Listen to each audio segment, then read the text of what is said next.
दूसरी शांति धारा का नाम भी आ चुके हैं हमारे पास। चलिए।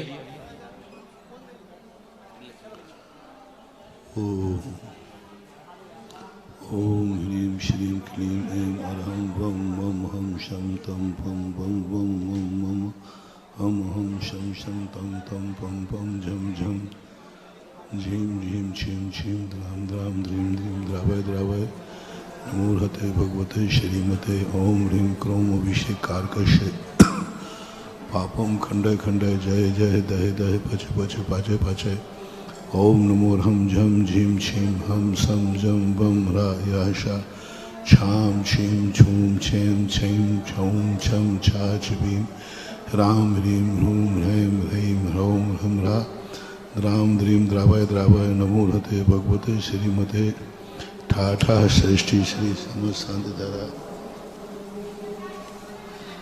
तरुण जन रजनी काला अनुराग प्रतीक्षा अंकुर मनसा आर्यवीर मुंबई निवासिना शमस्य परिवारा देवेन जैन जन्म दिवस उपलक्ष्य से श्रीमती मीनल जैन सानवी सुलोचना आनंद जैन आरोग्यार्थम आशी जैन जखोरा इंदौर वाले श्रीमान राकेश कुमार राहुल मयंक सजल वंदना निधि मेघा परिधि मंथन कृतिका समस्त ये सब वाला परिवार श्री मधुबाला जैन जयपुर आरोग्यार्थम अर्चना आरोग्यार्थम सौम्य आरोग्यार्थम सुप्रिया सिद्धार्थ आरोग्यार्थम सुरेंद्र जैन नंदिनी सिंह महेंद्र कुमार जैन आरोग्यार्थम सीमा आरोग्यार्थम हुकमचंद आरोग्यार्थम पंचम जैन पंकज जैन राहतगढ़ सुरेंद्र सराब किम्बासा आरोग्यार्थम सुमति जैन गंगवाल गुवाहाटी आरोग्यार्थम नेमीचंद जैन आरोग्यार्थम कुशी जैन जन्मदुख नेमीचंद जैन सागर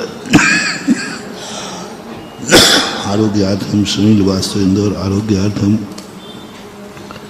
भारका परममति आरोग्यार्थम श्रीरस्तु वृद्धिरस्तु तुष्टिरस्तु पुष्टिरस्तु शांतिरस्तु कांतिरस्तु कल्याणमस्तु स्वाहा एवमुष्माकं कार्य सिद्ध्यर्थम सर्वविघ्नवारणार्थम श्रीमद्भगवत हरशर्वक परमेश्वरी परम पवित्राय नमो नमः श्री शांति भट्टारक पाद पद्म प्रसादात सद्धर्म श्री बलायुर आरोग्य ऐश्वर्याभिवृद्धिरस्तु सद्धर्म शौशस्य परशस्य वर्गा प्रसिद्धंतु न ओम बृहस्पतिया श्री वर्धमान पर्यंता चतुर्विंशति अनंतो भगवंता सर्वज्ञ परम मंगल नाम ध्येयम यहाँ मुत्सा सिद्धिम तन्वंतु सद्धर्म कार्येषु यहाँ मुत्सा सिद्धिम प्रयच्छन्तु न ओम नमोते भगवते श्रीमते पार्थितंकराय श्रीमरत्नत्र रूपाय दिव्यतेजो मूर्ते प्रभामंडल मंडिताय द्वादश गण सहताय चतुष्ट सहताय समोषण केवल ज्ञान लक्ष्मी सौता अष्टादश दोष रहताय षट्चत्वार सदगुण संयुक्ताय परमेष्टि परम पवित्राय सम्यक ज्ञानाय स्वयं सिद्धाय बुद्धाय परमात्मने परम सुखाय त्रिलोक महताय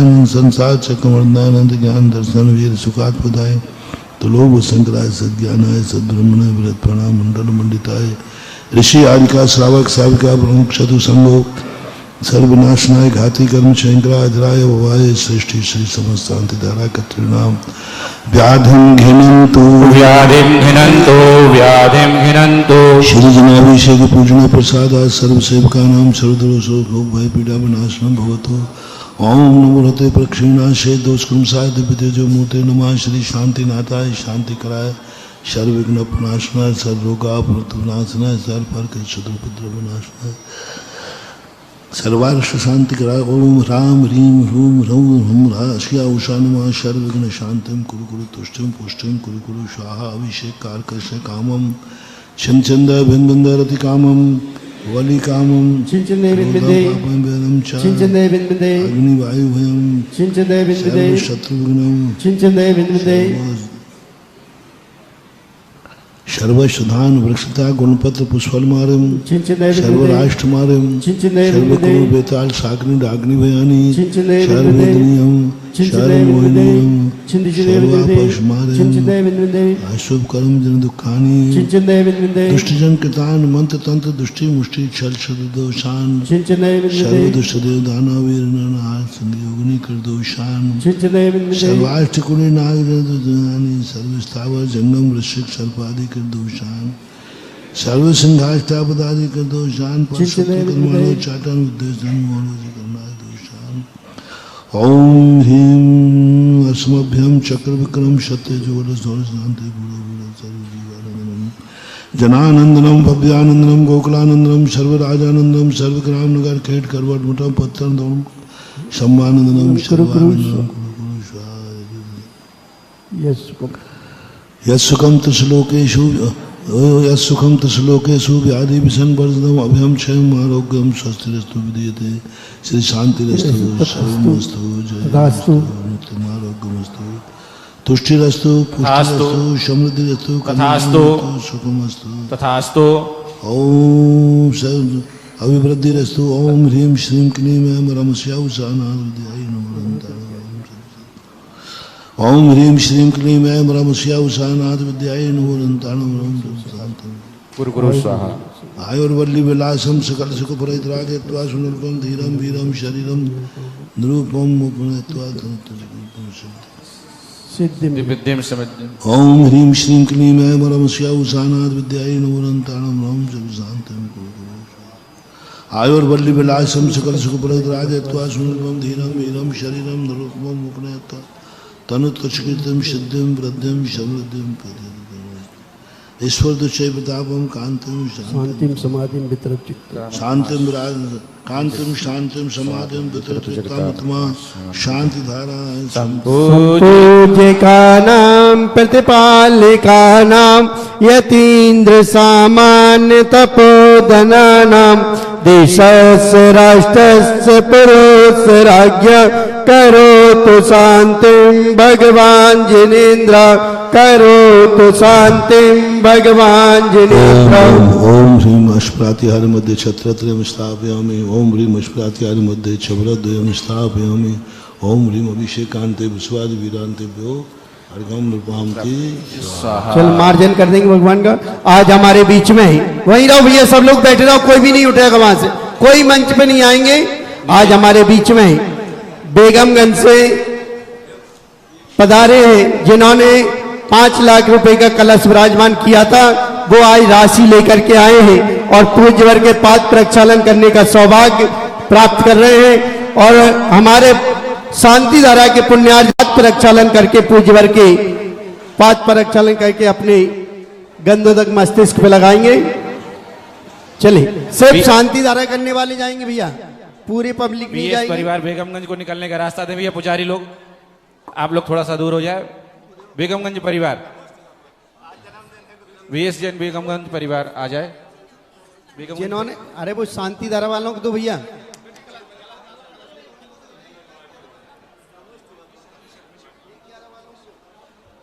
भैया 20 जय श्री ओम नमः सिद्धेभ्यः। जय श्री ओम नमः सिद्धेभ्यः। जय श्री ओम नमः सिद्धेभ्यः। सर्वमंगल मांगल्य सभी लोग शांति रखें, बैठ जाएं। सर्व कल्याणकारकं प्रधानं सर्वधर्माणां जैनं जयतु शासनं। जैनं जयतु शासनं। पंच परमेष्टि भगवान की आचार्य श्री गुरुवर कुंद महाराज की, आचार्य श्री गुरुवर विद्यासागर महाराज, आचार्य समय सागर महाराज की, जगत पूज्य निर्यापक श्रवण मुनिवर श्री सुधा सागर जी महाराज की, पूज्य मुनि संघ की।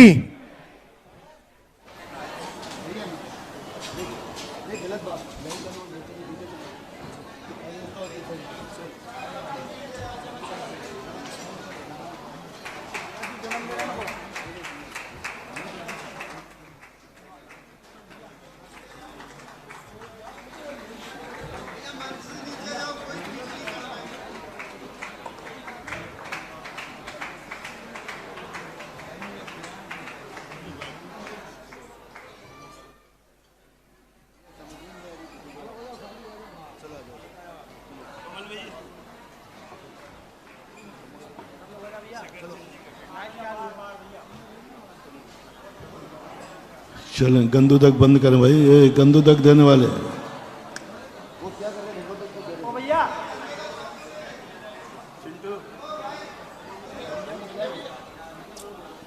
किसी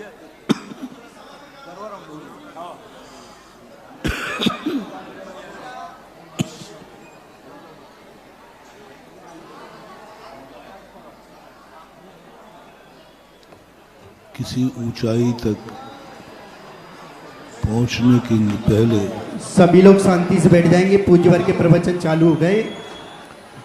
सभी लोग एक साइड बैठ जाएं, सामने नहीं बैठे, ये इधर आ जाएं। और मंच पे जो भी खड़े हैं वो सभी लोग नीचे हो जाएंगे। कोई भी ऊंचाई को छूने के पहले हमें नीचाई का अंदाजा होना चाहिए। जितना ऊंचा महल बनता है उतनी ही गहरी उसकी नींव खोदना पड़ती है। मकान जमीन के ऊपर बनाया जाता है, लेकिन टेस्टिंग जमीन के नीचे की जाती है। सॉइल टेस्टिंग कराई जाती है। अरे भाई, ऊपर मकान बनना है, नीचे की जमीन को टेस्ट क्यों कर रहे हो?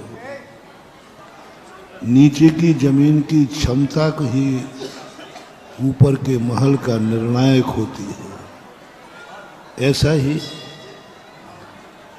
मोक्ष रूपी महल बनाना है तो हमें संसार की गहराई नापना पड़ेगी।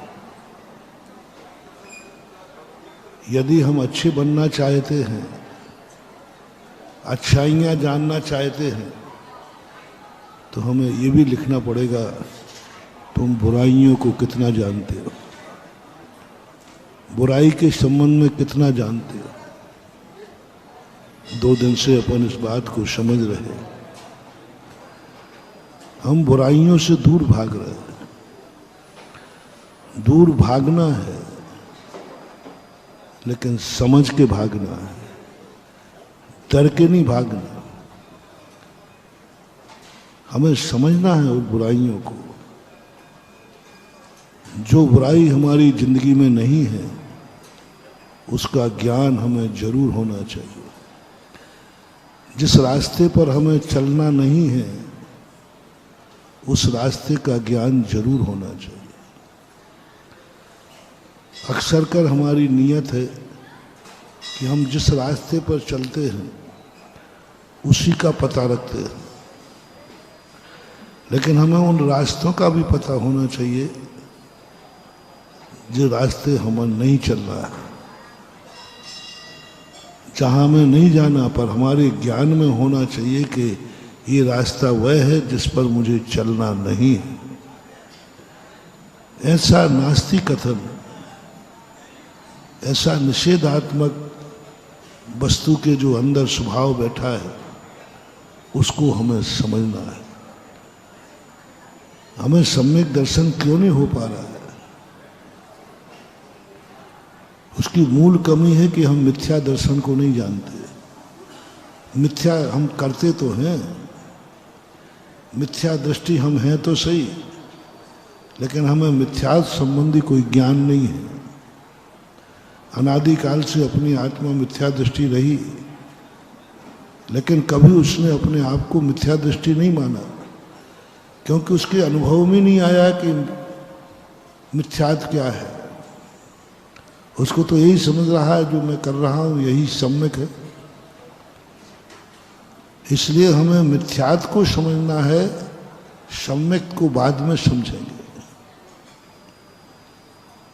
सम्यक दर्शन की भूमिका में हमें क्षयोपशम लब्धि की चर्चा अपन ने की थी। सम्यक दर्शन की पहली लब्धि क्षयोपशम लब्धि, और क्षयोपशम लब्धि में पुण्य की कोई चर्चा नहीं करना, पुण्य को कुछ नहीं बनाना, पुण्य बढ़ाना भी नहीं है, पाप को कम करना। पुण्य को समझना ही नहीं है, पाप को समझना है। परमार्थ को समझना ही नहीं है, संसार को समझना है। मुझे कहाँ जाना है ये मत समझो, मैं कहाँ से आया हूं यह बताओ पहले। तुम कहाँ जाना चाहते हो ये नहीं पूछ रहा हूं, तुम कहाँ से आए हो वो बताओ। तुम कितना जानते हैं आप? कहां से आए हो आप? सब लोग ये पूछते महाराज ये पूछो मुझे जाना कहाँ है। नहीं, मैं तो ये पूछ रहा हूं कहां से आना। आईडी इसलिए नहीं देखी जाती है कि तुम कहां जाना चाहते हो, आईडी इसलिए देखी जाती है कि तुम कहां से आए हो। आईडी ये नहीं पूछी जाती तुम क्या करना चाहते हो, क्या बनना चाहते हो। आईडी इसलिए देखी जाती कि तुम क्या हो, आज वर्तमान में क्या हो, तुम्हारी अतीत की पोजीशन क्या है। ये सारे संबंध में जानने के लिए यही मोक्ष मार्ग की व्यवस्था है। शैवसम लब्धि में पूज्यवर नेमिचंद महाराज ने स्पष्ट कहा पाप को कम करो। हम कैसे कम करें? हमें तो यही पता नहीं कि पाप है क्या। खोटे देव को छोड़ो, हमें यही पता नहीं खोटा देव है क्या। खोटे गुरु को छोड़ो, हमें यही पता नहीं खोटा गुरु कौन होता है। बुराइयों को छोड़ो, हमें यही पता नहीं कि बुराई क्या होती है। मालूम ही नहीं हम छोड़ेंगे क्या।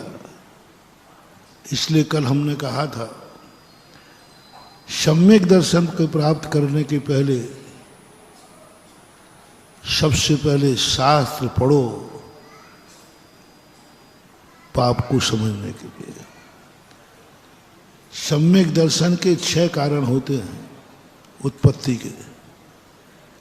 एक धर्म श्रवण भी आता है, एक जिनबिंब दर्शन भी आता है, एक देवर्धि दर्शन भी आता है, एक जिन महिमा दर्शन आता है, एक जाति स्मरण आता है और एक वेदना आता है। इन सारे निमित्तों में सबसे पहले अपन धर्म श्रवण की चर्चा करते हैं। धर्म श्रवण से सम्यक दर्शन कैसे होगा, उपदेशों के माध्यम से हम कैसे सम्यक दृष्टि बनेंगे। तो जो वक्ता जो तुम्हें धर्म सिखा रहा है, धर्म पढ़ा रहा है, उसको अधर्म का ज्ञान करावे। कौन सा गुरु चाहिए तुम्हें प्रारंभ में? जो पापों का परिचय बताए, जो दुखों को परिचय बताए, जो बुराइयों का परिचय देवे, जो संसार का परिचय बताए, वो गुरु चाहिए। मोक्ष का परिचय करने वाले गुरु के चक्कर में मत पड़ना। मोक्ष का संबंध बताने वाले शास्त्रों को पहले नहीं पढ़ना। उन शास्त्रों को पढ़ो जिसमें तुम्हारी अतीत की कहानी लिखी हो, तुम्हारा अतीत के सारे कारनामे लिखे हो। उन कहानियों को पढ़ो जो संसार के सबसे बड़े पापी थे, सबसे बड़े पापी थे। उनके संबंध में तुम कितना जानते हो। उनका त्रिकाली स्वभाव जो कल कहा था, उनको त्रिकाली स्वभाव समझो। कितना जानते हैं आप अपने अतीत के संबंध में। कल कहा था ना कि तुम लोग मंदिर को समझते हो आगम के अनुसार मंदिर कैसा होना चाहिए। आगम के अनुसार मंदिर को क्या कहते हैं, मंदिर में हमें क्या करना है, मंदिर में हमें कैसे रहना है, मंदिर जाने की विधि तुम सब सीखने के लिए लालायत रहते हो। महाराज मंदिर जाने की विधि बताओ, पूजा करने की विधि बताओ, अभिषेक करने की विधि बताओ, मंदिर में हमें कैसे रहना चाहिए हमारी अनुभूति बताओ, इस मंदिर को क्या कहते हैं हमें इसका नाम बताओ। ये सामने भगवान बैठे हैं, इनका नाम पता एड्रेस दो। ये बहुत बड़ी गलती कर रहे हैं अपन लोग, बहुत बड़ी गलती कर रहे हैं। पहली क्लास में पढ़ रहे हैं और एमए क्लास की किताब पढ़ रहे हैं। एडमिशन किस में है और पढ़ाई किसकी कर रहे हो? पास हो गए कि फेल हो गए? महाराज कोई हम नीचे का ज्ञान थोड़ी कर रहे हैं, ऊपर के ही तो कर रहे हैं। जो कल पढ़ना वो आज पढ़ लेंगे। महानुभाव, कितनी ऊंची किताब पढ़ लेना, जब तक जिस क्लास में तुम हो उस क्लास की किताब नहीं पढ़ोगे तब तक तुम्हें पास होने वाले नहीं हैं। हम ऊंची किताब तो पढ़ रहे हैं महाराज, बहुत ऊंची किताब, नीचे की थोड़ी पढ़ रहे हैं। कोई चंपक की कहानियां थोड़ी पढ़ रहे हैं, कोई नॉवेल तो उपन्यास थोड़ी पढ़ रहे हैं। हम पढ़ रहे हैं समय सार। यही तुम्हारे विनाश का कारण है। कक्षा तुम्हारी अभी पहली की है, अभी तुम बालक हो और वो ग्रंथ पढ़ रहे हो जो एमए के कोर्स में है। गलत नहीं है, सही है, लेकिन तुम कौन हो? किसी भी कार्य करने के पहले दिशा सही हो, इससे काम नहीं चलेगा। दशा कौन सी है? दिशा गलत नहीं है। समय सार को पढ़ना कोई गलत नहीं है। मंदिर का स्वरूप समझना कोई गलत नहीं है। देव शायद गुरु का स्वरूप समझना कोई गलत नहीं है। ध्यान करना कोई गलत नहीं है। सब चीजें अच्छी हैं, गलत नहीं है ही नहीं, लेकिन कौन कर रहा है? मुनि महाराज की चर्या के संबंध में गया। मुनि महाराज की सारी चर्याएं शुभ हैं, करने योग्य हैं, करना चाहिए। किसको? मुनि को। मुनि महाराज की जो चर्या है वह करने योग्य है कि नहीं? करना चाहिए कि नहीं? लेकिन किसको? तुम मत करने बैठ जाना, और करना ही है तो एक दिन करके देख लो। हमें दिगंबर रहना चाहिए कि नहीं? बोलते नहीं हो। दिगंबर हूं, ठीक हूं ना? तो तुम हो के दिखा दो एक बार दिगंबर, और निकल जाओ 3 बत्ती पे। पुलिस उठाकर तुरंत आगरा भेज देगी। हाँ, एक बार हुआ था ऐसा। यही सागर जिले की घटना है, पूज्य गुरुदेव के सामने। अब हम लोग तो दिगंबर तो रहते ही हैं। तो एक कोई व्यक्ति था, वो कहता जब इतनी बड़ी उम्र में ये बिना वस्त्र के निकल सकते हैं तो मैं क्यों नहीं निकल सकता? मैं भी निकलूंगा। और जैसे हार के बाद ढोल बजते, उसने भी ढोल लिया एक को और कपड़े उतार के निकल गया। उस समय सागर की एसपी थी आशा गोपालन। बहुत पुरानी घटना है, 84-85 की घटना होगी। और वो निकल गया। घटना खुरई की थी, खुरई वासना के समय की। अब वो निकलते ही वो सब कह रहे जब ये निकल सकते तो मैं क्यों नहीं निकल सकता? एसपी को पता चला, पहुंच गए। सबसे पहले उसने ये नहीं कहा तुम कपड़े क्यों पहने हो, कपड़े क्यों नहीं पहने। उसने कहा बहुत अच्छा, बहुत अच्छा, बहुत अच्छा, तूने मुनि मुद्रा धारण की। उसको मालूम था जैन मुनि की चर्या।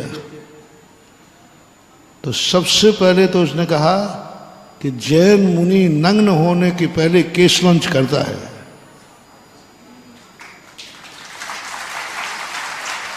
पहले क्या होती है? दीक्षा के पहले केशवंच होते। पहले तूने केशवंच तो किया ही नहीं और नंगा बन गया। ये जैन दर्शन के खिलाफ है। जो केशवंच करे फिर वस्त्र उतारे तो बनती है। तूने केशवंच किए नहीं। और जो उसके साथ पुलिस वाले थे बोले इसके पहले केशवंच करो। 3-4 पुलिस पकड़ के बाल खेले, चिल्ला पड़ा, मर गए रे। तो वो एक डंडा मारे, बोले जैन मुनि जब केशवंच करता है तो ऐसे चिल्लाता नहीं। जैन मुनि जब केशवंच करता है तो चिल्लाता नहीं, हंसते हुए करता है। करो केशवंच। 2-4 बार छुटकी खींची। आप लोग अपने खींच के देख लो ना। रो पड़ा, चिल्ला पड़ा। उसने कहा ये नग्न साधु नहीं है, ये दिगंबर साधु है। ये नंगे नहीं है, तू नंगा है, तू नंगा लुच्चा कहलाता है, और ये दिगंबर होकर के मुनि कहलाते हैं। केश लॉन्च हंसते हुए कर, और एक दिन को वस्त्र नहीं, सर्दी गर्मी में भी वस्त्र नहीं मिलेगा, ठंड में भी रजाई नहीं मिलेगी, और भोजन करने जा, और यदि बाल कुछ आ गया तो उस दिन भोजन करने भी, भोजन भी एक टाइम मिलेगा। गर्मी के समय 48 टेम्परेचर है, उसी समय खाना पीना है ऐसे। और जो उसने शब्दों की मार मारी, डंडे की तो मारी, उसने कह दिया मुझे मालूम नहीं था कि दिगंबर मुनि बनने के लिए तलवार की धार पर चलना है, दिगंबर होकर के। अंदर विषय वासना बरते, बाहर लोक लाज भय भारी, तात परम दिगंबर मुद्रा, धर न सके दीन संसारी। अंदर क्या है? अंदर विषय वासना बरते, अंदर विषय वासना भरी, बाहर लोक लाज भय भारी। इसलिए सभी लोग दिगंबर मुद्रा धारण नहीं कर सकते। दिगंबर मुद्रा अच्छी चीज है, गलत नहीं है, लेकिन कौन धारण कर रहा है? पंडित जी साहब आशाधर जी सागार धर्मामृत में कहते हैं कि हंसी हंसी में भी कभी दिगंबर मुद्रा धारण नहीं करना चाहिए।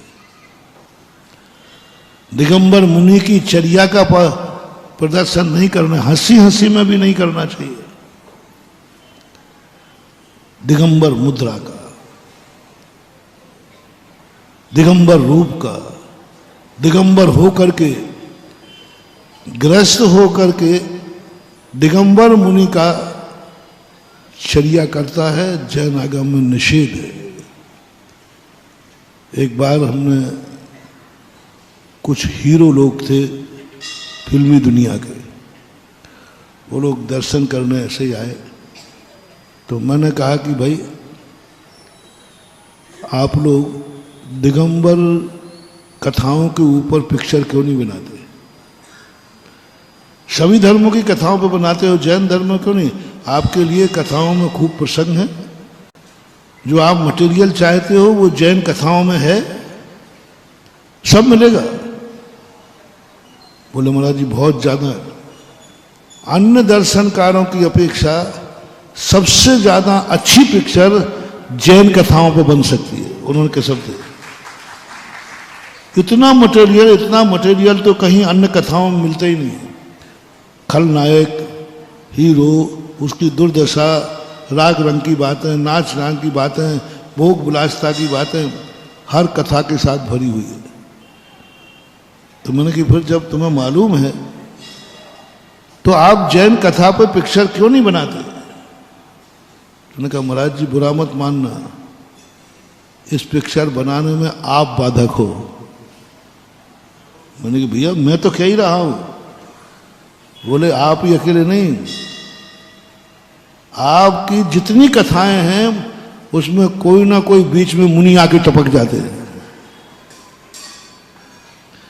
बिना मुनिराज की कोई कथा कहीं ना कहीं से मुनिराज आ जाएंगे, और यदि मुनिराज को निकालो तो वो कथा पूरी नहीं, क्योंकि मूल सारांश तो, मूल हीरो तो मुनि महाराज होते उसमें। अब ये मुनि महाराज आप लोग बीच में आते हो, अब सारे पात्र हम बना लेंगे, मुनि किसको बनाए? मुनि किसको बनाए? नंगा बनाना हो तो किसी को बना लो, लेकिन मुनि बनाना शरण नहीं। मुनि मुद्रा को धारण करना, मुनि मुद्रा दिखाना है। कुछ 2-4 पिक्चरें बनी भी हैं, तो उनमें मुनि मुद्रा नहीं दिखा पाए, आगे पर्दा लाना पड़ा। नीचे के कपड़े तो पहने, ऊपर के उतार दिए तुम्हें दिखाने के लिए, और आगे क्या कर दिया, जो दिखाते ना आप कभी नाटक वगैरह, तो या तो मिट्टी लपेट लेते हो, वो बैठा रहता ना पारसनाथ बन करके, दूर से दिखता है कि मुनि बैठा है, पास जाके देखो लंगोट मगोट पर उसने मिट्टी मिट्टी चिपका ली और यूं छुपा के बैठा हुआ है। लेकिन मुनि मुद्रा छुपाई नहीं जा सकती। मुनि मुद्रा में माया भी रूप नहीं होता। मुनि कौन बने, और मुनि का ओरिजिनल रूप दिखाना है।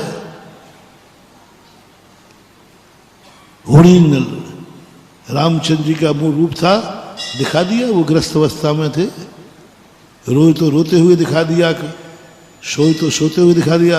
अब आपकी हम 24 घंटे की चर्या कैसे दिखाएं, कहां पर हम कितना छुपाएंगे, नहीं बन सकता। और ये भी कहा है, उनको मालूम था यदि मैंने कोई दिगंबर मुद्रा का कोई कार्य किया तो कोर्ट केस बनता है। कोई भी जैनी कह सकता है, हमारे शास्त्रों में कोई भी व्यक्ति दिगंबर मुनि की चर्या को कोई ग्रस्त दिखा नहीं सकता। कानून में अपराध है, अपन कोर्ट केस कर सकते, क्योंकि कानून में है, धर्म में है। और हंसी हंसी में भी यदि धारण कर ले तो भी निषेध है। एक ब्रह्म कुलाल की कथा आती है। एक बहुरूपिया था, बहुत सारे रूप धारण कर लेता था, और उसका एक दोस्त था राजकुमार, राजा का पुत्र था। लगभग 16वीं शताब्दी के लगभग की घटना है। और वो रूप धारण था। दोस्त ने एक दिन राजकुमार ने छेड़ दिया, तू सारी चीजें धारण करता है, सारे बहुरूपिया रूप बनाता है कायरों की, कभी गाय बन जाता है, कभी बिल्ली बन जाता है, कभी स्त्री बन जाता है, कभी कुछ बन जाता है। क्या तू कभी अपनी जिंदगी में शेर का रूप धारण कर सकता है? शेर का रूप धारण कर सकता है? और वो बहुरूपिया में इतना प्रसिद्ध था, जब भी वो रूप बदल के आता था, श्रोता लोग उसको नहीं समझ पाते थे कि ओरिजिनल है या बहुरूपिया है। श्रोता तो यही समझते थे कि यही ओरिजिनल इतनी कला से करता था। उसने कहा, राजकुमार साहब, यदि मैंने शेर का रूप धारण किया और मुझे शेर का रूप धारण करना पड़ेगा, ना जाने कितनों की मौतें होंगी। शेर जब आता है तो किसी को मारे बिना नहीं रहेगा। शेर जब आता है तो दुनिया भय से मर जाती है। शेर जब आता है दुनिया भागती है। और यदि मैंने शेर का रूप धारण किया, और तुम्हें मालूम है कि मैं धारण करूंगा, तो कोई ये नहीं कह सकेगा कि नकली है कि असली। तो बोलो, मुझे खून माफ है क्या? मौत हो गई तो माफ है? राजकुमार ने कहा, चल क्या मारेगा तू, आखिर है तो मनुष्य। कितना रूप दिया, चल मैं लिख के देता हूं कि यदि किसी की मौत हो गई तो तुझे मारने का आरोप नहीं लगेगा। दोनों दोस्त थे, ब्रह्म गुलाल तीख पे आ गया, उसने तीख पे चढ़ा दिया। और ब्रह्म गुलाल जैसे रूप धारण करके आया शेर का, अनायास आ गया। और राजकुमार वगैरह भूल गए कि हमने ब्रह्म गुलाल को कहा है। वो तो सब डर गए कि ये तो ओरिजिनल शेर। और ओरिजिनल शेर आते ही सबसे पहले झपटा राजकुमार के ऊपर ही। राजकुमार ने कहा, आज शेर खा गया, मर गए। और जैसे जैसा झपटा राजकुमार ने समझा कि ओरिजिनल शेर है, उसने पंजा झपटा। उसी समय राजकुमार के हार्ट अटैक हो गया घबरा करके। राजा का पुत्र राजकुमार इकलौता था, घबरा गया। वो ब्रह्मगुलाल घबरा गया कि क्या हुआ ये। तो राजा को पता चला तुमने राजकुमार की हत्या की है। बोले साहब लिखित में दिया था राजकुमार ने, राज की मुद्रा लगी है। मैंने पहले ही कहा था कि मैं जो रूप धारण करूंगा उसमें कोई परख नहीं सकता, ऐसा लगेगा जैसे ओरिजिनल ही है। वही हलचल होगी सभा में, वही रूप बनेगा सभा में, मैं क्या करूं। तो राजा कहता है बड़ा बहुरूपिया आया, इतना असली रूप तू धारण करता है, मेरा राजकुमार मर गया। अरे उसी समय थोड़ा सा सारे से कहते राजकुमार घबराओ मत, मैं ब्रह्मगुलाल हूं तुम्हारा दोस्त। तो बोले साहब ये कैसे कह देते, तो कला की मजाक है। हमारी कला तो वही है कि सारे श्रोता मुझे ओरिजिनली समझें, बहुरूपिया न समझे। राजा तो दुख में था, अब इसको मृत्यु दंड दे नहीं सकते क्योंकि इसके पास राजकुमार का लिखा हुआ पत्र है, इस पर कोई 302 धारा चल नहीं सकती क्योंकि उसके पास लिखित पत्र है। राजा तो राजा ही होता है। उसने कहा राजकुमार के कहने पर तूने शेर का रूप धारण करके, हाँ शेर तो शेर ही होता है, शेर का नाम सुनते ही, और शेर आवड़ जाए तो बोलो ना, शेर आ जाए तो पंडाल में आ जाए तो क्या होगा।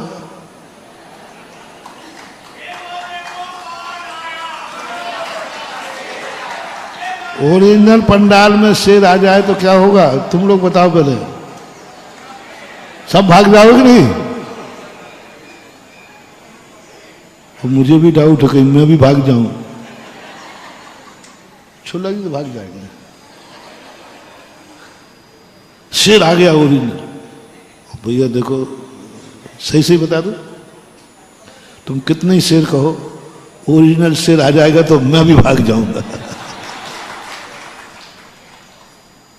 यदि हैकड़ी में बैठा रहा तो अंदर दुख दुख तो आई जाएगी। इतना संगठन कहां है सुकौशल जैसा, इतना संगठन कहां है सुकुमाल जैसा कि शेरनी शारनी लौच लौच के खा रही है और वे निडर होकर बैठे नहीं है। इतनी शक्ति नहीं है, डर जाएंगे, भय आ जाएगा। शेर, अरे नाम का ही शेर आता है तो अच्छे अच्छे भाग जाते हैं। हाँ, सामना करने की हिम्मत नहीं है, सामना करने की हिम्मत नहीं होती। कई बार तीर्थंकरों का जन्म होता है, तीर्थंकरों को सिंह वृत्ति वाला कहते हैं। जब वे दुनिया में अवतरित होते हैं तो पाप और पापी छुप करके भागते हैं, उनकी आने की हिम्मत नहीं होती। कल कहा था ना, जो छुप करके प्रवचन सुनते हैं, जो छुपते हैं, समझ लेना उनके अंदर बहुत बड़ा अपराध है, वे अपराधी हैं। क्योंकि अपराधियों की हिम्मत नहीं है कि वो निरपराधी के सामने आ जाए। हाँ, अपराधी अपराधी के सामने तो चला जाएगा क्योंकि चोर चोर मुंह सेरे भाई है, लेकिन अपराधी निरपराधी का सामना करने की हिम्मत नहीं होती, डरता है वो, कांपता है वो। पुलिस वाले से मैंने कहा था कि भाई पुलिस वाले आप लोग कैसे पकड़ते हो अपराधी को, बस मुझे देख करके भागने लगे समझ लेना आ जा बेटा।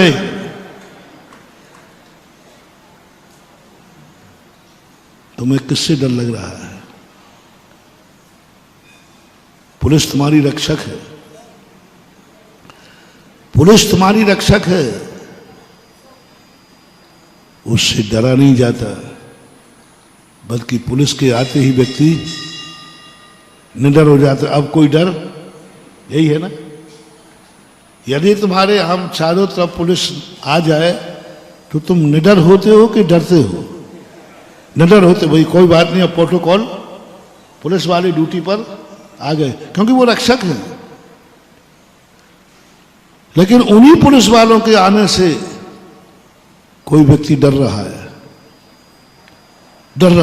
भागो पुलिस आ गई, कौन करेगा? आप बोलते जाओ तो मुझे थोड़ा सुविधा हो जाती है। पुलिस को देख करके कोई भाग रहा है, दो व्यक्ति हैं, पुलिस को देखकर व्यक्ति निडर हो गया, निश्चिंत हो गया, अब कोई डर। और उसी पुलिस को देखकर कोई भाग गया, भागो रे, पुलिस आ गई। जो भाग रहा है वो कौन है? नियम से। पुलिस से जिसको डर लग रहा है वो अपराधी नियम से है, और वही अब डर उसको क्या करता है? पकड़वा देता है। अब मैं आपकी पुलिस बुला रहा हूं, जैनियों की पुलिस। जैनियों के रक्षक कौन है? वो पुलिस आपकी रक्षक है। जैनियों के भगवान रक्षक हैं, गुरु रक्षक है, शास्त्र रक्षक है। अब इन तीनों के सामने, उनमें भगवान को तो छोड़ो, वो आज है नहीं, इतना पुण्य नहीं है कि वो आ जाए। शास्त्र की भाषा तुम्हें समझ में नहीं आती, शास्त्र को तुम चकमा दे दे। अब बचा एक ही, कौन बचा? बहुत बड़ा मोटिवेशन दे रहा हूं मानो, बहुत बड़ा मोटिवेशन। गुरु को आते देख करके, गुरु के पास जाते समय तुम्हें डर लग रहा है कि तुम निडर हो रहे हो, बस फैसला तुम्हारे हाथ।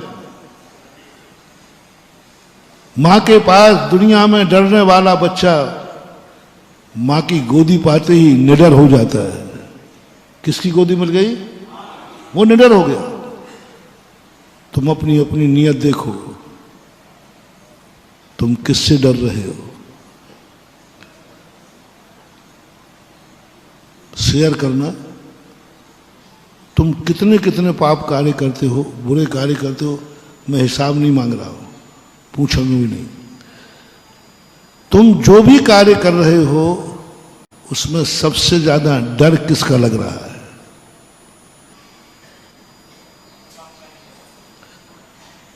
बिल्कुल अभी अरेस्ट होने वाले हो तुम लोग, बिल्कुल अभी सीधे अरेस्ट हो जाओगे। तुम कोई भी कार्य कर रहे हो, XYZ, जो गलत कार्य, अच्छे की नहीं, गलत कार्य करते समय सबसे ज्यादा डर तुम्हें किसका लग रहा है? किससे छुप के करोगे और क्या प्रयास करोगे कि उसको पता ना चल जाए? भगवान से डरता है सबसे ज्यादा। भक्त की कह रहा हूं, भक्त की कह रहा हूं, सबसे ज्यादा व्यक्ति पाप करते समय भगवान से डरता है। मैं ये पाप कर रहा हूं, भगवान को मुंह कैसे दिखाऊंगा? मैली चादर ओढ़कर तुम्हारे द्वार कैसे आऊं? भक्त की बात कर रहा हूं, भक्त की फीलिंग बता रहा हूं, क्षयोपशम लब्धि वाले की फीलिंग बता रहा हूं। क्षयोपशम लब्धि अभी हुई नहीं है, होने वाली है। जब उसने देखा कि मैं तो जन्म जन्म का पापी हूं, रागी द्वेषी कसाई, हमने कभी अच्छे काम हुई नहीं, अब वो डर रहा है भगवान से। लगेगा ऐसा हो ही नहीं सकता कि अपराधी पुलिस से ना डरे, ऐसा हो ही नहीं सकता कि भक्त भगवान से ना डरे। भक्ति यह नहीं है कि तुम भगवान को चाहते हो, भक्ति यह नहीं है कि तुम भगवान की पूजा करते हो, भक्ति यह है कि तुम्हें भगवान का डर है कि नहीं है, डर है कि नहीं। बहुत निगेटिव अर्थ निकल रहा है। पहले तो निर्णय करो कि भगवान का तुम्हें डर है कि नहीं है, तो तुम भगवान के भक्त बनने लायक हो। अब दूसरा सुनना, और भगवान का डर लग रहा है तो तुम्हारे बराबर पापी दुनिया में कोई नहीं है, क्योंकि भगवान से डर रहा है। अब फंसे बेटा। पहले तो तुमने जल्दी हाँ कह दिया, क्योंकि हमने ये क्या कहा, हम भी बहुत होशियारी से बोलते हैं, क्योंकि तुम हाँ और ना कहने में इतने माहिर हो, इतने कलाकार हो तुम। एक व्यक्ति सोता था प्रवचन सभा में आके, तो पंडित जी रोज को बोलते थे, भाई सो तो नहीं रहा है, नहीं तो वो एक उसका रटा हुआ था, क्या बोल रहा है, नहीं तो पीछे वाले लोग कहते थे, पंडित जी क्यों आप उसके पीछे पड़ो, आप रोज को कहते हो वो सो तो नहीं रहा, वो रोज को क्या कहता है, नहीं तो। पंडित जी ने कहा ये तो मुझे झूठा सिद्ध कर देगा, और लोगों को क्या सिद्ध कर देगा कि देखो पंडित बेफालतू पीछे पड़ा है, प्रतिदिन पूछता, नहीं तो। पंडित जी ने एक दिन पूछ दिया, क्या भैया जाग तो नहीं रहे हो, बोले नहीं तो। अब पंडित जी ने पीछे वालों ने कहा, भैया आप सुन लो, क्योंकि उसने क्या रट रखा था, नहीं तो। आज पूछ दिया जाग। ऐसे तुम्हें मालूम है मुझे, यदि मैं कहता जो भगवान से डरता है वो भगवान का भक्त नहीं हो सकता, और फिर मैं तुमसे पूछता क्यों भगवान से डरते तो नहीं हो, तो तुम क्या कहते, बोलो ना, नहीं तो। इसलिए मैंने कलाकारी से पूछा कि जो भगवान से डरता है वही भगवान का भक्त है। जिसे भगवान का डर नहीं लगता वो कभी भगवान का भक्त नहीं हो सकता। अब बोलो तुम्हें भगवान से डर लगता है कि नहीं लगता है, नहीं तो भक्त नहीं। और तुम भक्त बने बिना रह नहीं सकते। अब तो तुम चुप बैठो तो नहीं, वो तो पहली बार में टेप हो चुका।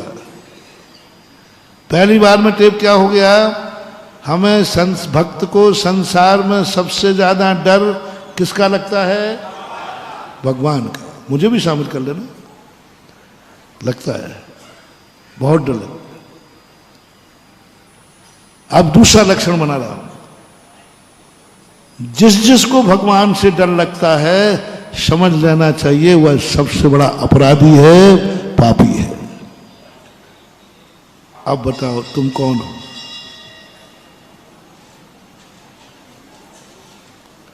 जो भगवान से डरता है वह सबसे बड़ा पापी है, और जो भगवान से डरता है वही भगवान का भक्त बनने का अधिकारी है। बोलो तुम कौन हो। क्षयोपशम लब्धि की बात आ गई, सिद्धांत का विषय है, लेकिन मैं उसको इतना सरल करूंगा कि आप खुद क्षयोपशम लब्धि समझ जाओगे। बहुत विस्तृत है। हम सम्यक दर्शन को समझते हैं, सब समझते, लेकिन क्षयोपशम लब्धि क्या है। पहली क्लास का सर्टिफिकेट कोई काम नहीं आता, लेकिन प्राइमरी पढ़े बिना कोई मिडिल में नहीं पहुंचता। आज तक किसी नौकरी वाले ने प्राइमरी का सर्टिफिकेट मांगा? ऊपर के मांगते कि आपने बीए किया, एमएससी किया, एमए किया। प्राइमरी का सर्टिफिकेट कोई नहीं मांगता, लेकिन प्राइमरी किए बिना क्या आप ऊपर पहुंच जाएंगे? क्षयोपशम लब्धि कोई सम्यक दर्शन नहीं है,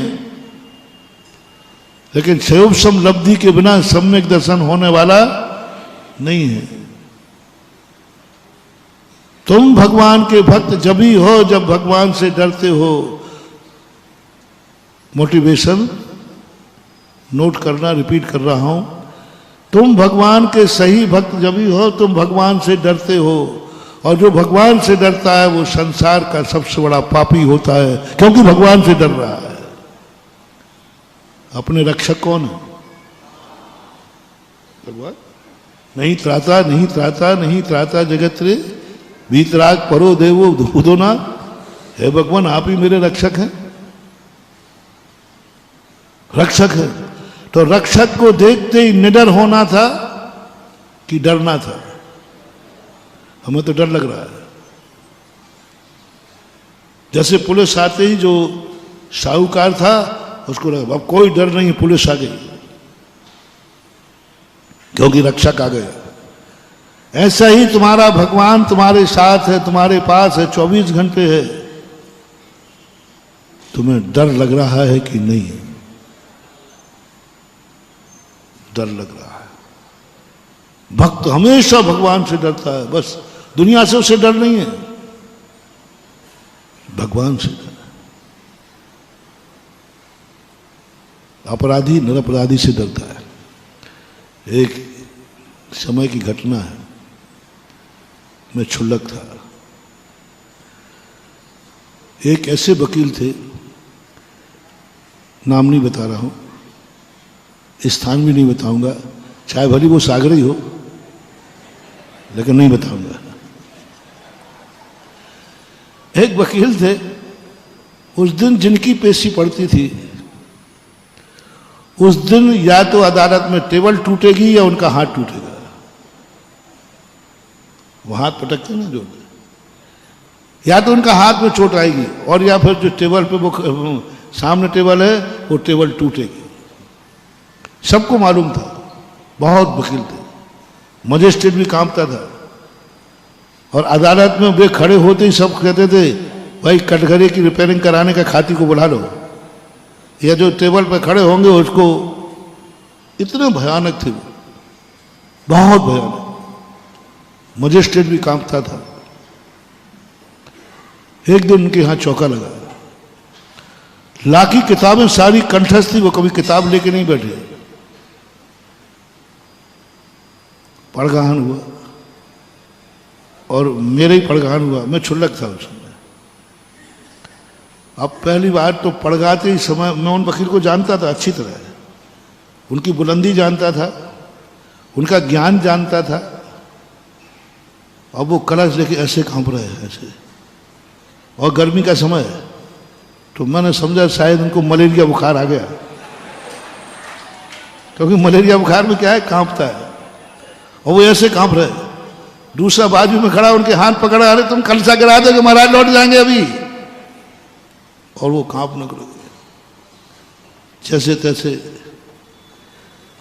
अत्रो अत्रो कहने के स्थान पर बोल रहे हैं वो, आइए साहब, आइए साहब।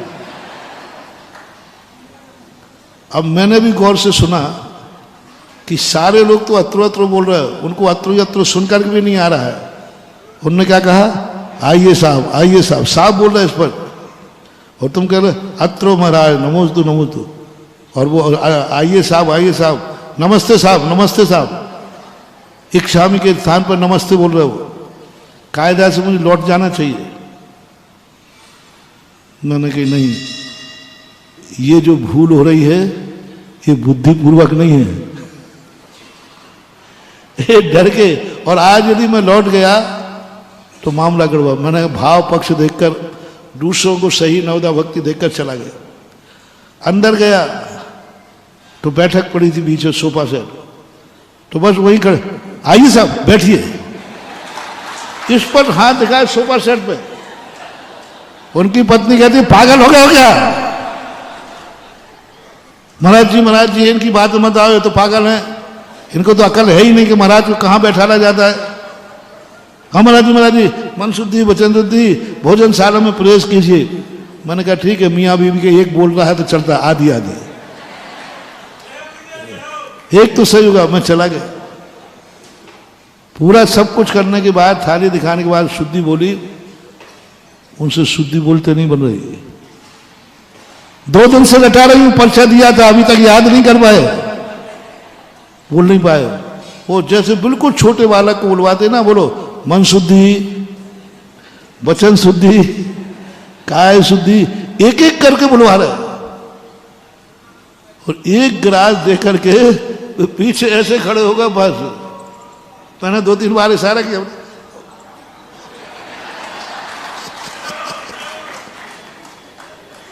आहार होने के बाद वो आए, पूज्य गुरुदेव के सामने आकर बैठे।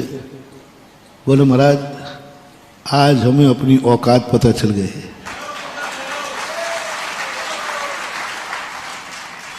महाराज जी मैं कांप गया, मैं कांप गया एक क्षुल्लक महाराज को देखकर। मैं घबरा रहा हूं महाराज, जिस दिन आप मेरे सामने खड़े हो जाओगे उस दिन मेरा क्या होगा। ये तो क्षुल्लक जी महाराज थे, इनको देखकर मेरी हालत हो गई, पसीना पसीना हो गया हूं महाराज। और सारा जगत जानता है कि मेरे से दुनिया डरती है, मैं किसी से। ऐसा क्यों होता है महाराज? कोई महाराज डांट तो नहीं रहता, और मैं हंस रहा था, मैं कोई गुस्से में नहीं था, ना मैं कोई मार रहा था, ना कोई पीट रहा था। क्यों महाराज ऐसा क्यों हुआ? अभी तक कांप रहा हूं। आचार्य श्री ने बहुत अच्छा शब्द कहा कि वकील साहब ये तुम्हारी गलती नहीं है, क्षुल्लक की पवित्रता और तुम्हारी अपवित्रता दोनों नकारात्मक, दोनों परस्पर विरोधी है, और विरोधी विरोधी के सामने कांपता है। उनकी पवित्रता और तुम्हारी अपवित्रता। तुम्हारे मन में धारणा बनी है कि महाराज इतने महान हैं और हम गलतियों के पुतला हैं। हम गलतियों के पुतला हैं, हमसे कोई गलती हुई नहीं, वो महाराज चूके। बस ये डर तुम्हारे लिए सबसे बड़ा था, और यही भक्त की निशानी है कि वो इतना कांप रहा। तुम्हारी भक्ति, अदालत में तुम उनको भक्त नहीं बड़ा नहीं मानते, यहां तुम आराध्य मानते हो। तुम्हारी अंदर की भक्ति उमड़ रही है, हे भगवान आज गलती ना हो जाए, आज गलती ना हो जाए। मजिस्ट्रेट के सामने गलती होने पर, मजिस्ट्रेट के सामने गलती होने पर पुनर्याचिका लगाई जा सकती है, पुनः तारीख बढ़ाई जा सकती है, आई एम सॉरी प्लीज किया जा सकता है। लेकिन आज यहां गलती हो गई और महाराज लौट गए, तो पुनः लौटने की कोई गारंटी नहीं है, कोई गारंटी नहीं है। तुम क्षमा मांग लो, तुम पुनर्याचिका कर लो, एक बार साधु लौट गया, द्वारा आने की साधु भी गारंटी नहीं दे सकता कि नहीं कोई बात नहीं, चिंता मत करो, एक दो दिन बाद फिर मैं आ जाऊंगा। क्या ऐसा साधु बोल सकता है? बस ये डर तुम्हारे अंदर भरा है, यही डर तुम्हारी भक्ति को प्रदर्शित कर रहा है, लेकिन तुम्हारे अपराध को भी प्रदर्शित कर रहा है। बहुत बड़ा मोटिवेशन है वहां अनुभव। भगवान के भक्त बनो, पापी बन करके बनो, पुण्यात्मा बन के बनोगे तो अकड़ के चलोगे, पापी बन के चलो, अपराधी बन के चलो भगवान के सामने। आज अपन एक नियम लेके चलते हैं, संसार में कोई किसी से डरे या नहीं डरे, किससे डरना है? सब लोग डरना मान लो। भगवान का डर ही हमें पापों से बचाएगा। डर बुरा नहीं है, डर बुरा नहीं है, डर बहुत अच्छा है। डर बुरा नहीं, डर बहुत अच्छा है। यदि दुनिया में से डर खत्म हो जाए, पापाचार बढ़ जाएंगे। आप लोगों को जब झगड़ा होता है तो आपको गुस्सा कितना आता है? मैं इसको निपटा दूं। जैनी की सुन रहा हूं, कई लोग कहते महाराज जैनी को गुस्सा आता है कि नहीं आता है? मैंने कहा जैनी का गुस्सा बहुत खतरनाक है। फिर ये करते क्यों नहीं है? पिट के आ जाते हैं, पीटते क्यों नहीं है? जैनी बहुत, संसार में यदि सबसे बड़ा कोई पाप कर सकता है तो जैनी, सबसे बड़ा क्रोध कर सकता है तो जैनी, सबसे ज्यादा मान माया लोभ कर सकता है तो जैनी। पांचों पापों को यदि जैनी करेगा ना तो सबसे ज्यादा होशियारी से करेगा और FIR तक भी नहीं लिखी जाएगी, वो पाप कर लेगा। जैनी यदि जेब काटने चला जाए तो SP का काट के आएगा सीधा। हाँ, जैनी की खोपड़ी बहुत बड़ी होती है। जैनी के पास दिमाग बहुत तेज होता है। एक बार बादशाह ने कहा बीरबल से कि बताओ सबसे होशियार जाति कौन है? बोले जैनी जाति है, बनिया जाति। बादशाह ने कहा कैसे बोलते हो? परीक्षा कराओ। करा दो, परीक्षा कराओ, सबसे होशियार जाति कौन है? बीरबल ने कहा पकड़ने का साहब आप चुपचाप बैठे रहना। एक एक को बुलाया, उनको बुलाया जिन जिन लोगों की सब जातियों में एक एक की दाढ़ी थी, दाढ़ी। किसी जाति का नाम लिए बिना एक नंबर जाति को बुलाया। बोले पहली बात तो बुलाते ही वो कांप रहा था, पता नहीं राजा ने क्यों बुलाया। बोले कांप क्या रहा है? राजा को तेरी दाढ़ी की जरूरत है। बोल कितने पैसे चाहिए? अरे साहब सरकार से कुछ नहीं चाहिए, दाढ़ी ले लो तुम। तो दाढ़ी दे दी और घर लौट गया। जान बची तो लाखों पाए, लौट के बुद्धू। वो तो कह रहा है दाढ़ी चली गई, जान तो बच गई। सब जात में बुलाया, सब ने दाढ़ी दे दी। अब आई बनिया की बारी, और वो भी सागर का था। क्यों? अकबर बीरबल के समय सागर था नहीं क्या? कोई अकबर ज्यादा पुराना थोड़ी है। अभी तो 16वीं शताब्दी का तो अकबर था, 16वीं 17वीं शताब्दी। उस समय सागर रहा होगा। अरे सागर का किला बता रहा, गढ़पेरा बता रहा, और तालाब के किनारे किला है कि नहीं भाई? है। तो ये किला बता रहा कि सागर था, वो सागर का था। बीरबल ने कहा सेठ जी तुम्हारी दाढ़ी की जरूरत है राजा साहब को। अरे साहब दाढ़ी की? राजा साहब को तो गर्दन दे दूं, गर्दन। गर्दन नहीं चाहिए, दाढ़ी चाहिए। अरे बीरबल साहब कैसे कहते? आप तो राजा साहब की बात करो, गर्दन दे दूं, गर्दन। दाढ़ी चाहिए, दाढ़ी। तो राजा बीरबल जी आप मंत्री हो गए, इतना ही जानते हो, जब गर्दन दे सकता हूं तो उस गर्दन में तो दाढ़ी आ ही जाएगी।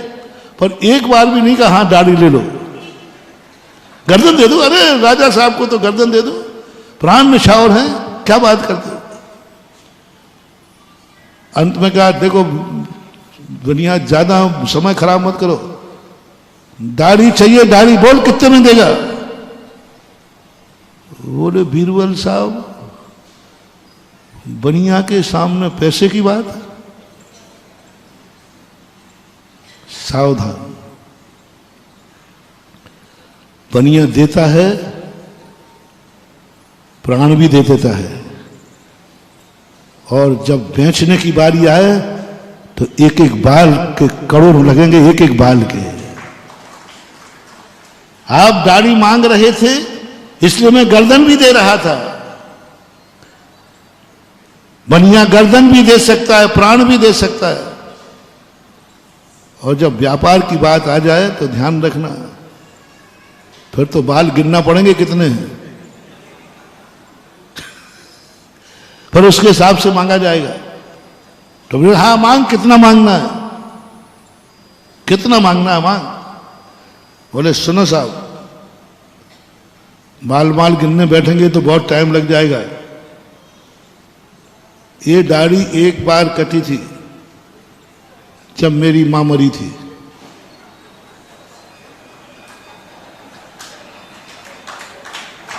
उस समय मां के मरने बाल कटाने में 500 रुपया कलदार, 500 कलदार खर्च हुए थे। उस समय वो मौसम चलता ना 13 भोजन कराते ना सबको, मृत्यु भोज जैसा। 500 रुपया खर्च हुए थे। और दूसरी बार कटी थी जब पिताजी मरे थे, तो 8-10 साल का अंतर था। महंगाई भत्ता बनकर के उस समय 1000 मोहरें लगी थी। कितने हो गए? आप जोड़ते जाना, आप भी तो बनिए बैठे हो। 500 माँ के एक पहली बार के मुंडन के, वो 1500, 1000 पिता कितने हो गए? 1500 लगे। अब बीरबल साहब तीसरी बार कट रही है, आप ही हिसाब लगा लो। तो क्या चाहते हो? बोले साहब 500 पहली बार में, दूसरी बार में 1000, तो तीसरी बार में 500 बढ़ा लो। वहां दूने हुए थे, यहां दूने कर दो, 1000 के दूने। साहब मैं तो नहीं बोलूंगा, आप बड़ों के सामने मैं नहीं बोलूंगा, मैंने तो हिसाब बता दिया। पहली बार 500, दूसरी बार में 1000, अब तीसरी बार में आप लगा लो, मैं तो बड़ों के सामने तो नहीं बोलता हूं साहब। तो बीरबल ने कहा सीधा अर्थ है कि इस बार के 2000। साहब पीछा जोड़ोगे कि नहीं? हाँ ठीक है, 1500 2000। बीरबल ने कहा 3500 ठीक है। बोले साहब मैं नहीं बोलूंगा, आपको तो जो देना है। बीरबल ने 3500, 3.5 होगा ना? हाँ हिसाब छूट मत जाना, नहीं तुम्हारा घाटा है। 3500 कलदार लिए, थैली ली और अंटी में बांध ली। दाढ़ी दी है कि बिकी है? पैसा के बदले गया तो दाढ़ी बिकी है कि दी है? दी है, दी नहीं है। पैसा आया, पैसा के बदले बिक्री होती है, और बिक्री होने के बाद माल किसका हो जाता है? दाढ़ी तो बिक चुकी। अब वो नाई पहले क्या था, ये साबुन माबुन नहीं चलती थी, ऐसे से पानी से गीली करते थे नाई।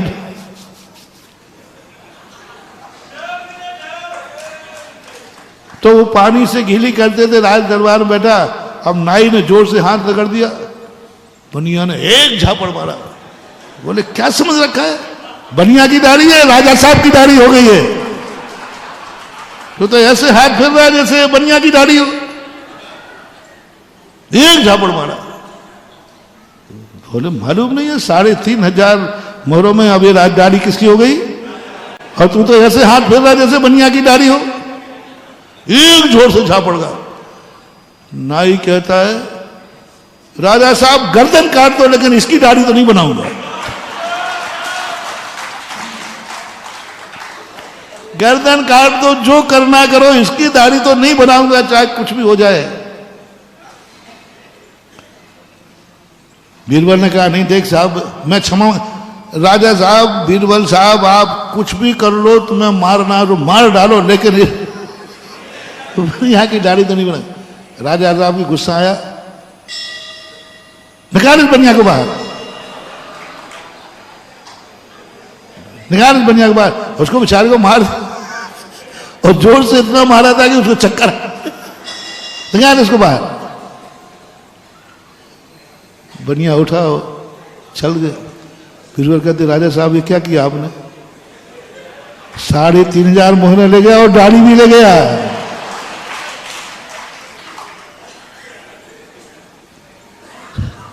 दोनों चले गए। तो सबसे ज्यादा होशियार बुद्धि किसमें होती है? बनिया की बुद्धि होशियार होती है, बहुत होशियार बुद्धि से काम करता है। वो सोचता है कि मैं क्या करूं कि ये भी बच जाए और वो भी बच जाए। बड़ी बुद्धि आना चाहिए।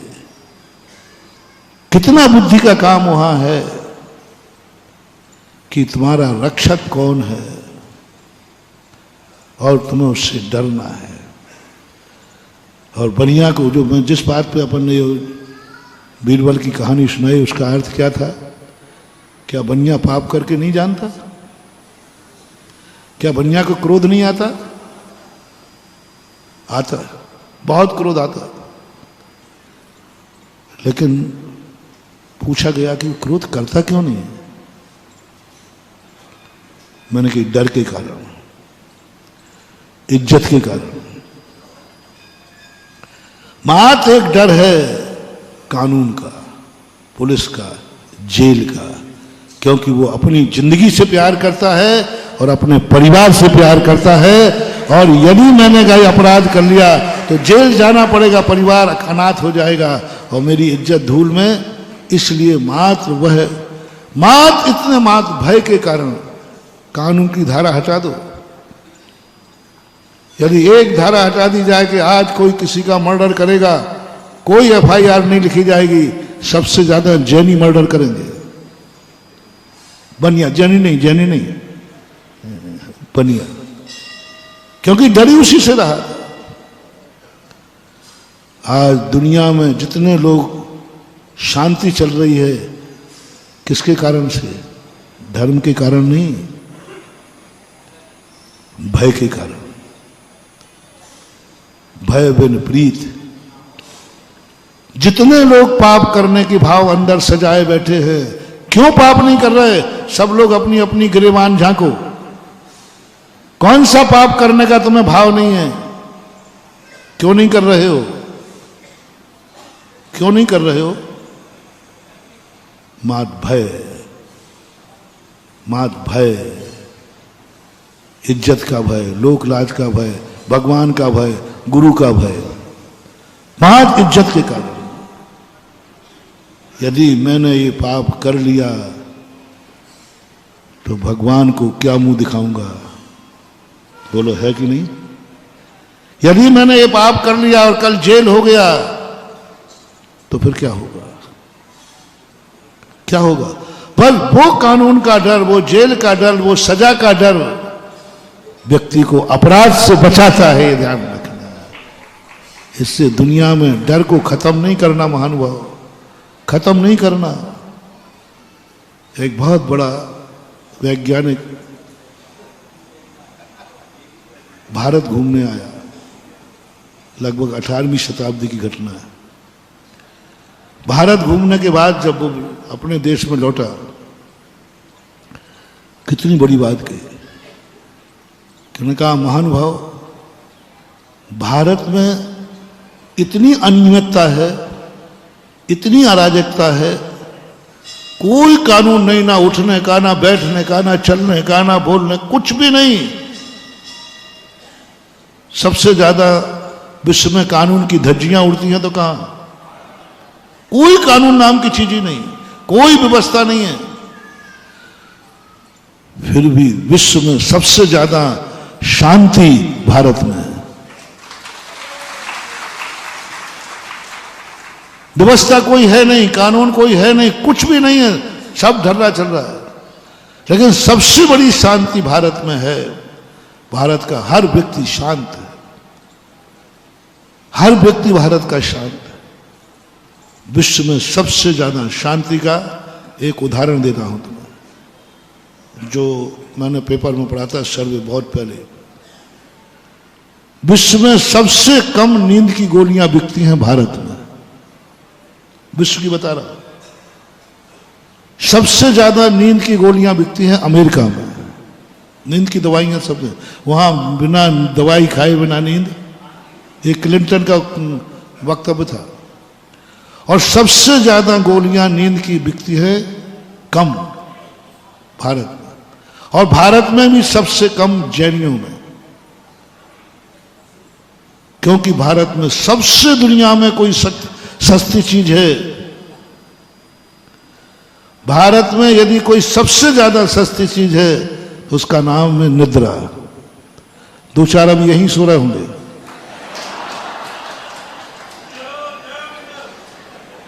अरे वो तो भगवान के सामने ही माला फेरना सो जाते हैं। निद्रा सबसे ज्यादा भारत में, और गांव में तो नींद की गोलियां बिकती ही, सबसे कम गोली। पागल सबसे कम भारत में है, सबसे ज्यादा पागलों की संख्या अमेरिका में है, रूस में सबसे ज्यादा पागल होते हो।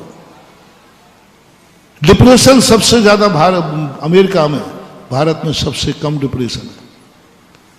ब्रेन हेमरेज सबसे कम भारत में, सबसे ज्यादा अमेरिका में।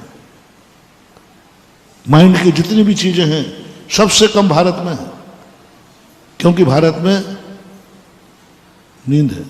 आप देखो ना, सड़क के किनारे कितने लोग सोते रहते हैं, गाड़ियां निकल जाती हैं, कई बार तो पट्टा के ऊपर से भी निकल जाए। विदेशों में कभी तुम्हें ऐसे सोते हुए लोग नहीं मिलेंगे। उनकी तो पिन ड्रॉप साइलेंट रहते हैं, तब भी नींद नहीं आ रही है। व्हाइट हाउस में रहकर निद्रा नहीं आ रही है, और भारत चौराहे पर गाड़ियां निकल रही हैं और ईंट का तकिया लगा के घर्राटे से। ये किसका प्रतीक है? आयुर्वेदिक, एलोपैथिक। नींद यदि आ रही है, जिंदगी में सबसे ज्यादा सुखी आदमी है, सबसे ज्यादा टेंशन मुक्त आदमी है। क्योंकि टेंशन होता है तो नींद, इसलिए सबसे ज्यादा संतोष है। तो वहां पूछा गया व्यवस्था वहां है नहीं, कानून वहां है नहीं, फिर वहां इतना शांति क्यों है? जवाब सुनना वैज्ञानिक का। मात्र एक ही कारण, भगवान भरोसे।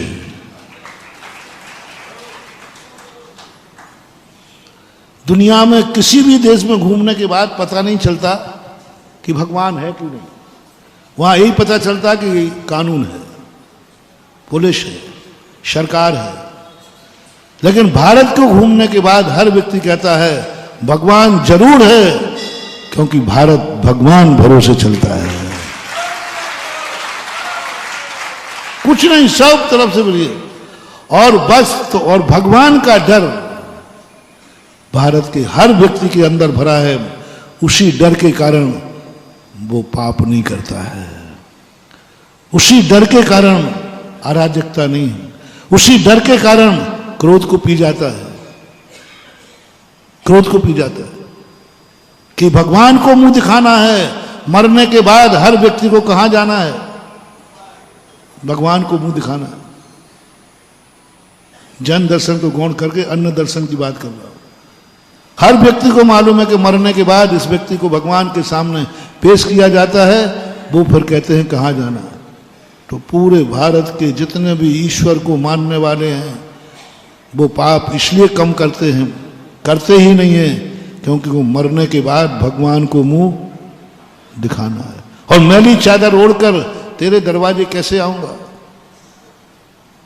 ये भय बना रहना चाहिए। ये भय से शांति है, भय से पापों से मुक्ति है। मोक्ष मिले या नहीं मिले, लेकिन जो भगवान से डरता है वो इतना बड़ा पाप नहीं करेगा कि उसको नरक मिल जाएगा। ये भगवान का डर है। लेकिन जैनी को किसका डर है? जैनी को दुखों का डर है, बेइज्जती का डर है। इससे दुख सहन नहीं होते। ये पाप करना चाह रहा है, लेकिन जैसे ही कहा जाए देख ले इस पाप की सजा नरक में जाएगा, तो नरक में क्या है? बोले 3 लोग को नाच जो खाए मिटे ना भूख। तो जैनी की हवा खिसक सकती, बनिया सब कुछ कर सकता, भूखा नहीं रह सकता। और उसमें मंदिर से जाने के बाद तो भूखा बनिया शेर के बराबर होता है। मंदिर से जाने के बाद बनिया की भूख को कोई रोक नहीं पाता। सबसे ज्यादा भोजन की चिंता बनिया करता, भूख सहन नहीं होती। और मैंने ये पाप किया तो मुझे कहां जाना है? और वहां क्या दशा है? एक दाना नहीं मिलेगा। प्यास कितनी लगती है, समुद्र का पानी पी जाए और एक बूंद भी पीने को, बस ये सुनते ही बनिया कहता है पीट लो जितना पीटना, मैं मारूंगा नहीं, मर जाऊंगा लेकिन मारूंगा नहीं, मैं क्रोध नहीं करूंगा, मैं पाप नहीं करूंगा। पाप करने की इच्छा है, पाप करने का भाव है, लेकिन नरकों के डर से पाप छूट गया। बालक हो ना, बच्चा रात में रोटी मांग रहा है, माँ ने कहा बेटा रात में नहीं खाई जाती है, देखो धर्म नहीं है अधर्म है। वो कहता मैं धर्म वर्म कुछ नहीं जानता हूं, मुझे धर्म कर्म से कोई मतलब नहीं। तो दादी माँ कहती है धर्म वर्म मत समझा इसको, इधर आ बेटा, देख रात में खाएगा तो सींग निकल आएंगे। अब बच्चा कहता है क्या करी दादी माँ? रात में खाएगा तो सींग निकल आएंगे तेरे। अब बच्चा किससे डर गया? नहीं नहीं मैं रात में नहीं खाऊंगा। दोस्त ने कहा क्यों नहीं कहा? नहीं नहीं दादी ने कहा रात में। अब उसका रात्रि भोजन किसने छुड़ाया? धर्म ने। किसने सुनाया? तुम भी तो वही बालक हो, इसलिए तुम वैसे छोड़ने वाले नहीं थे। तुम्हें भय दिखाया कि देख नरकों में पड़ेगा, पानी भूख खाने को नहीं मिलेगा। भय से, भय से। और भय पापी व्यक्ति को होता है, निष्पापी को नहीं होता। और भय होना जरूरी है। यही भक्त की निशानी है। लेकिन डर जो तुम्हें लग रहा है यही तुम्हारे पाप की निशानी है। दोनों विरोधी है कि नहीं? डर रहे हो तो ये भक्त की निशानी है, और डर रहे तो यही पापी की निशानी है। पापी बन करके भक्त बनो, बेड़ा पार हो जाएगा। और तुम्हारा डर दिखा रहा है। बोलो, मंदिर में भगवान से डर लगता है कि नहीं? हमारे पास तो उदाहरण है। और सरल उदाहरण करूं, आपके बच्चे ने मंदिर में सुसु कर ली, आप बोलो कांप गए कि नहीं? मेरे पास आए, बोले महाराज जी बहुत बड़ी गलती हो गई, बहुत बड़ा प्रायश्चित हो गया, बहुत बड़ा पाप हो गया। मैंने क्या हो गया? बोले मंदिर में बच्चे ने सुसु कर ली। तो मैंने कहा ये घर में सुसु करता था कि नहीं? करता था कि नहीं कि मंदिर में किए? अरे महाराज जी घर की बात। अब बोलो, ये भी मिस्त्री ने बनाया है, वो भी उसी मिस्त्री ने बनाया है, उसमें भी ईंट गाड़ा है, इसमें भी ईंट गाड़ा है। अंतर क्या आ गया? उसी बच्चे ने घर में सुसु की, तुम्हारे मन में कोई भय नहीं आया, कोई विकल्प नहीं आया, और उसी बच्चे ने मंदिर में कर ली। तो कौन व्यक्ति है जो मंदिर में सुसु करने के बाद भय को प्राप्त नहीं होगा? यही तुम्हारे धर्मात्मा होने की निशानी है। तुम कांप गए कि बच्चे ने सुसु कर ली मंदिर के अंदर। मंदिर में कितने लोग प्रायश्चित लेते मंदिर में। मैंने कहा क्या तुमने कभी ये पाप नहीं किए? अरे महाराज खूब किए, लेकिन आज मंदिर में हो गया, मंदिर में हो गया, डर जाते हो। शिखर जी के पहाड़ पे हो जाए, डर जाते हो। मेरे आचार्य श्री ने, जब हम लोगों ने शिखर जी की वंदना की, तो आचार्य श्री कहते हैं कमंडल नीचे रख दो। वो नाला होता है ना जहां लड्डू मिलते थे, शीतल नाला, यहां रख दो। तो हम लोगों ने कहा नहीं महाराज जी, यदि लघु शंका लगी तो फिर क्या करेंगे? बोले इसलिए तो रख दो। तो हमने कहा एक कमंडल लेना, बोले एक भी नहीं। तुम्हें मालूम इस पहाड़ पर शुरू हो रहा है, यहां एक एक कण में सिद्ध भगवान की वर्णनाएं विद्यमान है। वहां लघु शंका करोगे, लघु शंका करोगे, थूकना भी नहीं। और कमंडल नहीं रहेगा तो अपने आप रोकोगे, और कमंडल रहेगा तो भाव आ जाएगा, नहीं कांप जाना, थूकना नहीं। यहाँ सिद्ध भगवान की बरगनाएं बैठी हैं, यहाँ से सिद्ध भगवान हुए थे। आचार्य से बोल रहे, इतना डरा दिया हम लोगों को, इतना डरा दिया तो सुसु जाने का भाव, जाना तो ठोक, भाव ही नहीं आता, डरते थे। अरे चलता है, क्योंकि यहाँ कण कण में, कण कण में भगवान विराजमान है। आचार्य ने कमंडल रखवा दिए, पवित्र है। और आज क्या हो रहा है? तुम लोग उसी पहाड़ पर जाके खा रहे हो, और खाओगे तो सुसु भी। कहाँ रही पवित्रता? कहाँ है वो लाभ? आज शिखर जी के पहाड़ पर, मैं तो कहता हूं जो शिखर जी के पहाड़ पर खाते पीते चढ़ रहा है, वो शिखर जी की वंदना ना करे, उसको काफी पुण्य मिलेगा। मैं बिना खाए पिए शिखर जी नहीं चढ़ सकता, मैं गारंटी ले रहा हूं उसकी। सारा दोष मुझे लगे। शिखर जी के पहाड़ पर मैं बिना खाए पिए नहीं चढ़ सकता। तुम्हें कोई शुगर है, बीमारी है, थकान है, हमारा पानी तो पीना पड़ेगा। बिना पानी पिए हम इतनी देर नहीं रह सकते। थोड़ा बहुत बिस्किट मिस्किट खाना पड़ेगा। मेरे सारे भारत के लिए निर्देश है, आप शिखर जी के नीचे पहाड़ पर ही नमस्तु कर लीजिए। गारंटी मेरी है, तुम्हें शिखर जी की वंदना से भी ज्यादा पुण्य लगेगा। क्योंकि तुमने कहा शिखर जी की वंदना होवे या नहीं होवे, लेकिन शिखर जी को मैं अशुद्ध तो नहीं करूंगा। शिखर जी पे मैं कुछ खाऊंगा तो नहीं, शिखर जी पे मैं सुसु करूंगा तो नहीं, शेखर जी पे मैं थूकूंगा तो नहीं, चाहे भली मेरी वंदना छूट जाए, छूट जाए। फॉर एग्जाम्पल, आप आहार देने आ रहे हैं, शेयर करना, और आप रास्ते में किसी ने छू लिया या गंदगी में पैर पड़ गया, अब आहार देने में पुण्य है या नहीं देने में? देखो उदाहरण बिल्कुल सरल कर दिया ना, आप अशुद्ध हो गए। अब आहार देना पाप है कि पुण्य है? नहीं, पुण्य। आहार देना पुण्य है, लेकिन अब आहार देना पाप है। नहीं देने में पुण्य बंद है कि नहीं? बोलो। नहीं, मैं आहार नहीं दूंगा, मैं देख लूंगा क्योंकि मैं अशुद्ध हो गया हूं। तो अब तुम देते तो पाप का ही बंद होता, लेकिन तुमने कहा नहीं, मैं अशुद्ध हो गया तो मैं महाराज को अशुद्ध नहीं करूंगा, महाराज की अशुद्ध नहीं करूंगा। कितना पुण्य बंद होगा तुम्हें? सुन रही हो रे माताओं देवियों? हाँ, कान खोल के सुन लो। ये जो भीड़ हो रही है ना, ये थोड़ा सुन लो कान खोल करके। आहार देना पुण्य की क्रिया है, इसको मैं नकार नहीं सकता, ये तो शास्त्रों में।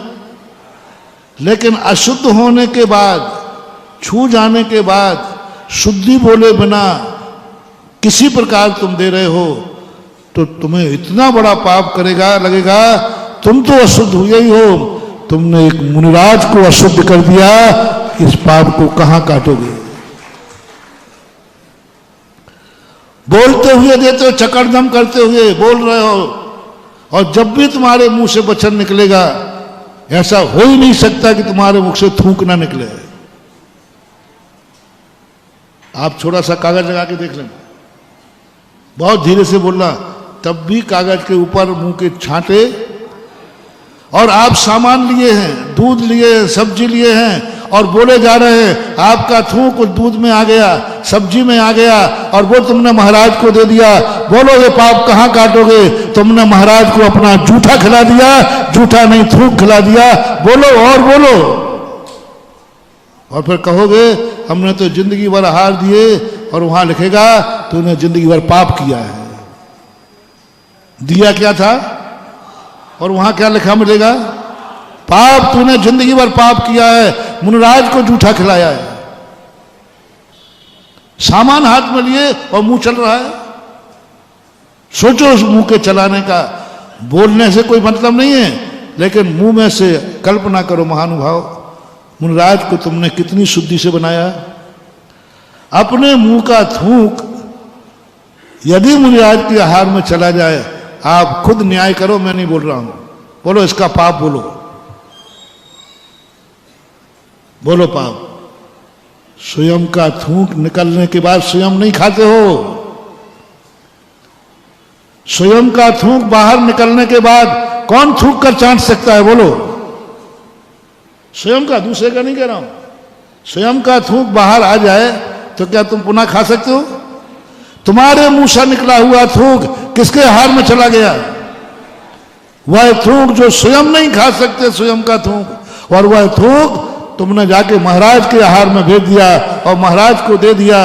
कौन सी गति होगी मुझे समझ में नहीं आ रहा है।